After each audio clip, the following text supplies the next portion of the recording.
Lepaskan, Pa. Aku tidak mau dijual ke rumah bordil itu. Seorang wanita muda nampak meronta saat lelaki separuh baya menariknya, memaksa masuk ke rumah terlarang. Chelsea Alexandria mencoba sekuat tenaga untuk melepaskan diri dari cengkeraman ayahnya. Kepulangannya dari London kali ini untuk meminta restu ibunya untuk menikah.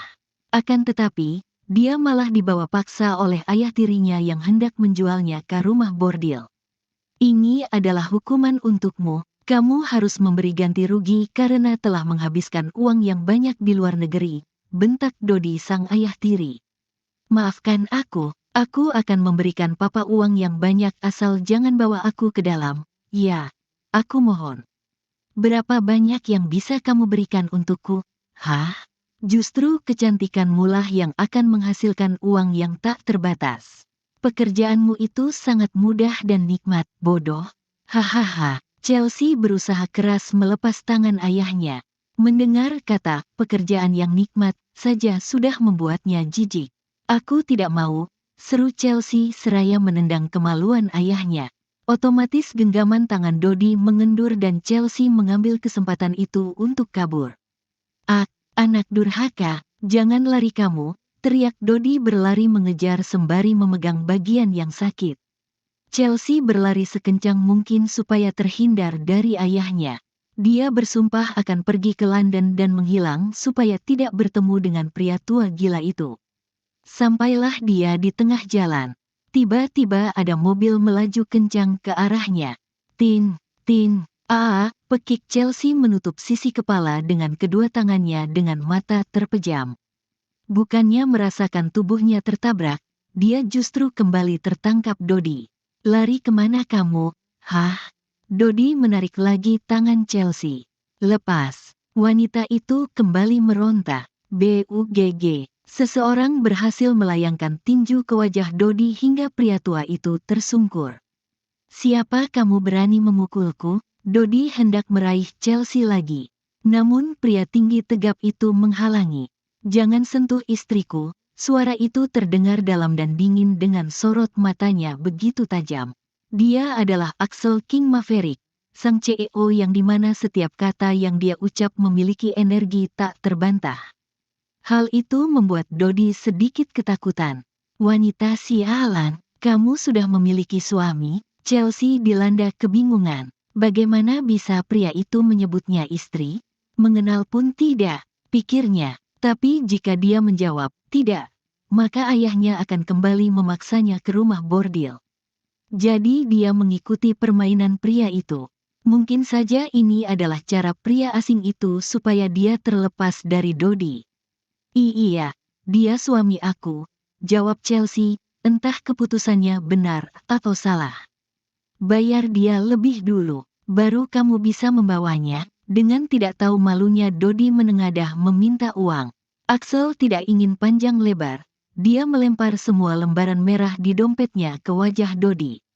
Tanpa marah, Dodi justru silau dan memunguti lembaran uang yang berserakan di atas aspal. Bahkan harga itu terlalu mahal hanya untuk membawanya, gumam Axel tanpa didengar oleh Chelsea. Dengan aura gelap, Axel menarik Chelsea dan mendorongnya kasar masuk ke dalam mobil di bagian sebelah kemudi. Kepala Chelsea sampai terbentur, ingin dia menarik diri untuk keluar. Namun atmosfer mengerikan ini justru membuatnya membeku. Terima kasih, aku tidak tahu apa yang akan terjadi jika Anda tidak menolong. Chelsea tergagap tanpa berani memandang wajah Axel yang sudah duduk di sebelahnya melajukan kendaraan. Axel memilih diam selama perjalanan untuk menekan emosi yang bisa saja meluap saat ini. Tangannya mencengkeram setir sampai buku-buku jarinya memutih. Lalu kakinya semakin menginjak dalam pedal gas supaya bisa lekas sampai ke rumah dan memberi pelajaran pada istrinya itu. Bukan istri, tapi mantan istri. Karena Axel sempat mengucap talak sebelum sosok yang ada di sebelahnya kabur entah kemana. Anda akan membawa saya kemana? Apa bisa turunkan saya di sini saja?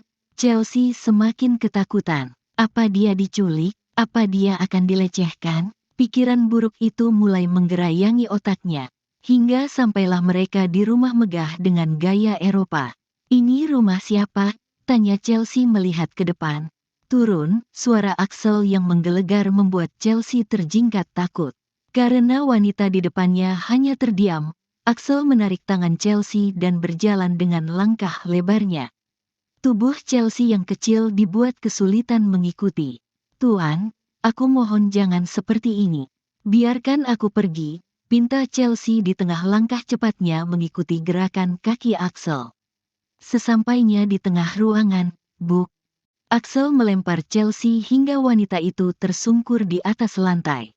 Pekik kesakitan sekaligus keterkejutan Chelsea sama sekali tidak berpengaruh pada Axel.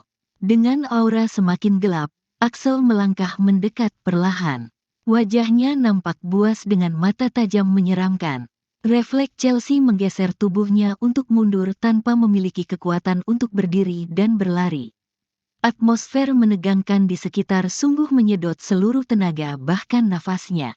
Setelah 1 bulan menghilang dan mencelakai Oma juga mencuri uang di dalam brankas. "Kamu masih berani muncul di kota ini, Hem." Gigi Axel sampai menggeretak saking kelewat emosi. Ada apa ini? Aku tidak pernah menghilang dan aku tidak mengenal." Axel langsung berjongkok dan mencengkeram rahang Chelsea. "Jangan sok lupa segalanya. Selama ini bersembunyi di mana? Kabur dengan pria selingkuhanmu." Geramnya semakin kuat mencengkeram leher Chelsea.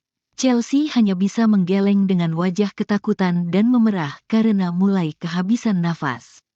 "Kau Joanna dan selingkuhanmu, kalian berdua brengsek, sudah mempermainkanku, kurang apa diriku, Hem. Sampai kamu mencari lelaki lain lalu kabur membawa hartaku." Emosi Axel sungguh tidak terbatas. Dia selama ini memberi apa yang Joanna inginkan. Tapi rupanya istrinya itu kepergok selingkuh sampai akhirnya Axel mengucap talak saat itu juga karena harga dirinya merasa dipermainkan oleh Joanna. Dalam diam dan nafas tersendat-sendat, Chelsea akhirnya mengerti jika pria ini sudah salah mengira.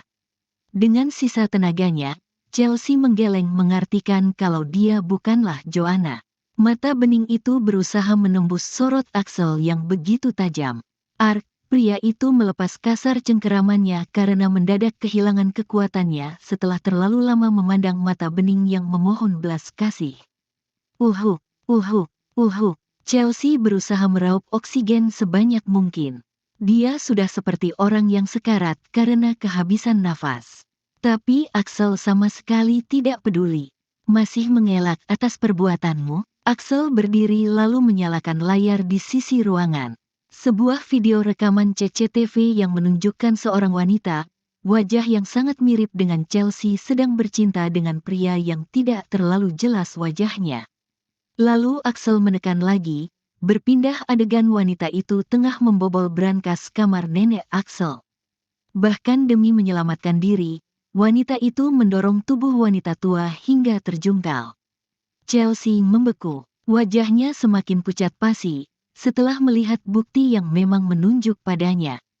"Wajah itu sangat mirip, tapi dia bukan aku." Suara Chelsea tertahan di tenggorokan di tengah kebingungannya. "Sekarang Oma menjadi koma akibat perbuatanmu. Memenjarakanmu saja tidak akan cukup bagiku. Mulai sekarang jadilah budakku." Wajah Axel yang buas memberikan senyum miring layaknya Lucifer yang menertawakan ketidakberdayaan Chelsea. Dalam satu kali gerakan, Axel membawa tubuh Chelsea dan menjatuhkannya di atas sofa. "Kamu mau apa? Jangan sentuh aku."